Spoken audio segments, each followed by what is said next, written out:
Mukhang di na natin kailangan ng mga upholstery cleaning services ngayon.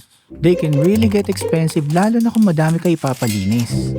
Buti na lang at nakita ko tong device na to online and I think I don't have to pay cleaning fees anymore. It's inevitable. Dadating talaga ang panahon na kailangan mo ipalinis ang upholstery mo. Especially kung kumakain ka madalas habang nanonood, may alaga kang asong pasaway, or may mga bata sa bahay nyo. You know, I used to think na napaka-expensive nung mga gamit ng mga upholstery cleaning services. Yung mga ginagamit nila to clean our sofas, carpets, chairs, interior ng sasakyan. But then, I found this device online that's actually affordable. Meet the Simplus Carpet and Upholstery Vacuum Cleaner. So una, we will do the unboxing and then after that, we will test it sa mga sofas natin. Pero bago ang lahat, I would appreciate if you can like this video. Pwede mo din i-share sa mga friends mo. And kung di ka pa nakasubscribe, please subscribe na din. I always put a lot of effort into making these videos. And a little like and subscribe would really go a long way para matulungan niyo yung channel so that I can share videos like this sa mas maraming tao na katulad mo. So tuloy na tayo sa unboxing. This is the Simplus Portable Carpet Cleaner. Pero syempre pwede rin siya sa sofas like this one. Let's see what's inside the box. So first we have the manual. Well, actually hindi pala siya manual. User manual is online. Meron silang QR code. Tapos we have the warranty certificate and some of the other products ng Simplus. What's this? I think ito yung cleaner tablets that we need to use. Ito yung attachment with the brush and the suction. The thingy, I'll show you mamaya. We have a bigger attachment. Ganun din, may brush and then the suction thing. Oops! This one, I'm not so sure. Titignan ko na lang mamaya sa manual. This is it. Galing natin supot. Ganito siya kalaki. This is supposed to be the clean water tank and this is the dirty water tank. So pag dito natin ilalagay yung water and then yung tablets to create the solution for cleaning, and then pagkatapos natin maglinis, since sinasuction din natin yung tubig while we're cleaning, dito na mapupunta yung dirty water. Tignan muna natin yung user manual and see how it works. Okay, so first things first, we need to fill up the clean water tank with water. So it's almost max. Ito yung tablets. Yan. Just put the tablet inside. I'm not sure if you can buy more of these. Siguro naman, no? You just have to look at their website. Cover muna natin.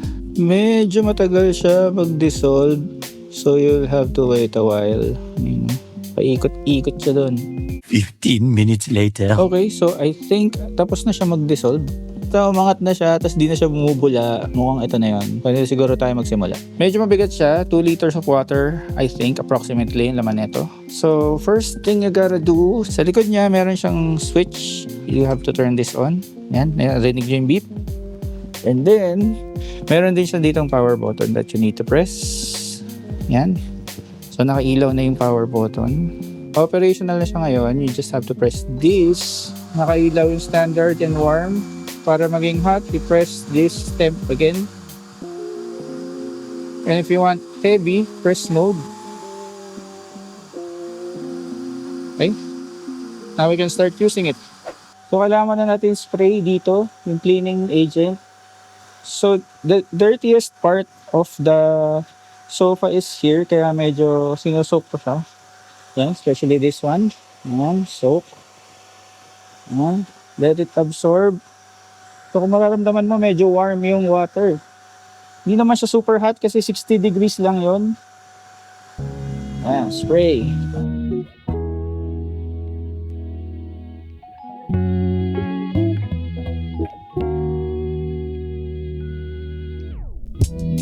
Natapos na natin itong isang sofa. This one, yung gray. Pag natapos mo siyang linisin, basa pa siya. Hindi pa siya 100% dry. Maybe 60% dry lang siya. Tapos, kailangan mo siya patuyuin syempre. So, papakita ko na lang sa inyo pag tuyo na para makita nyo kung nawala yung stains. Let's start cleaning naman yung old sofa that's dirtier than this one. So, by the way, ito yung naubos natin from Max. Napunta siya dito sa level na to. Naubos ko dun sa 3-seater sofa namin. I guess that's how much you can consume. Actually, hindi ko pa nilinis lahat na. Nilinis ko lang is yung surface kung saan nauupo yung mga tao. So, I guess maubos mo itong buong tank na to if you're gonna clean the whole sofa. So, maybe you're wondering bakit mababa yung max dun sa dirty water tank. It's mainly because hindi naman lahat nahihigop, hindi lahat ng tubig na galing dito nahihigop niya. So, kaya basa pa yung sofa natin is because karamihan doon sa water naiiwan doon. Diba? Hindi naman niya na 100% na hihigop lahat. So, ngayon, pag umabot to sa max, we have to clean this before we start another cleaning session. As you can see, marami ring animal hair na nahigop na hindi mo nakikita normally doon sa surface ng sofa, pero dahil nilinis natin siya, nakukuha rin siya dito. Ngayon, pakita ko lang sa inyo kung gaano katumi itong sofa na to. Ayan, may mga brown stains na matagal nang hindi nalilinis. Ayan. Tignan natin kung kayang alisin. Hopefully kaya. Since lilinisin natin yung buong sofa, pinuno ko uli siya sa maximum, tapos lalagyan uli natin ng tablet.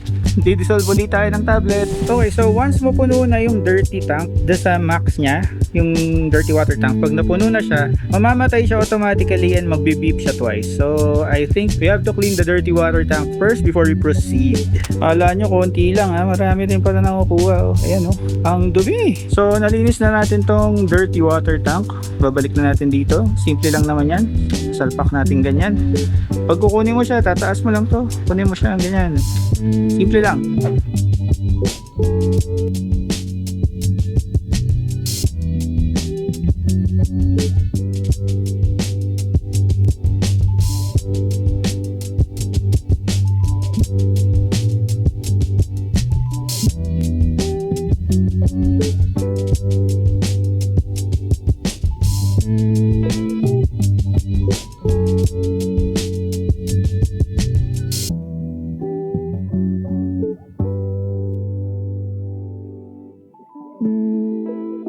So, pakita ko lang sa inyo itong attachment na to. Self-cleaning nozzle daw siya. Sasalpak mo siyang ganyan, tapos i-turn on mo yung device and then spray mo lang siya para malinis yung hose pati itong nozzles. Yan. So, turn on mo. Tapos, ayan, spray mo lang siyang ganyan. Yan. Ganun lang. Okay, so pagtapos na, ilinisin lang natin yung dirty, pati yung clean water tank, and syempre pati itong mga nozzles natin na I'm sure may mga residue pa dyan eh. Yan, so kita mo naman may mga residue pa. Yan, linisin din natin yan.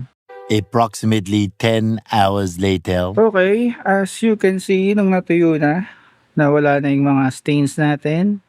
Although feeling ko kailangan ko pa ng isang pasada, lalo na naihiyan na naman ang aso ko. Less than 24 hours after linisin, naihiyan na kaagad. Itong newer sofa, mukhang okay naman kasi hindi naman ganun katagal yung stains niya. As for this sofa, na medyo mas maluma na yung mga stains niya, luminis naman siya as you can see, pero if you look closely, may mga natitira pa ding mga konting stains. Yan. Mayroon pa, ito talaga pinuruhan natin to eh. Paulit-ulit nating dinaanan. Mayroon pa rin mga naiwan. Parang kailangan pa ng isang pasada talaga. Pero this time, I think, gagamit tayo ng ganito. Stain remover para sa mga fabric. Yan. Nabili ko to sa Landers. Not sponsored. Pero, isang pasada pa siguro ito using this. Plus yung ating sofa cleaner. Hopefully, maalisan natin lahat ng stains. So what are my final thoughts dito sa product na to? I like it because it's easy to use. Yung mga reservoir niya for the clean water and dirty water, madaling alisin, madaling i-refill, madaling ikabayat, madali rin linisin.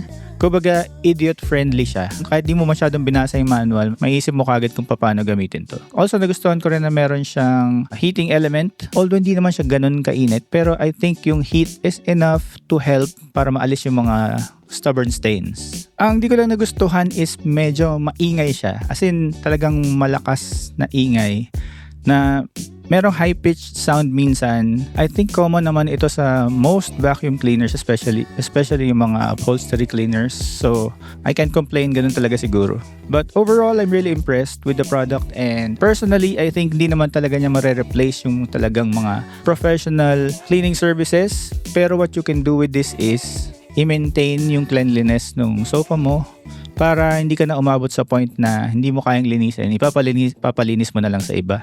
So that's it. If you want to check out the product, meron akong link sa description, and it's an affiliate link. Kapag bumili kayo using that link, meron akong maliit na commission lang naman. It helps the channel para I can make more videos like this one. And if you like the video, please press the like button, and please press the subscribe button na rin so you can get notified kapag may mga bago tayong product reviews ng mga bagay na mura sa internet na pwede nating bilhin that gives us a lot of value without having to break the bank.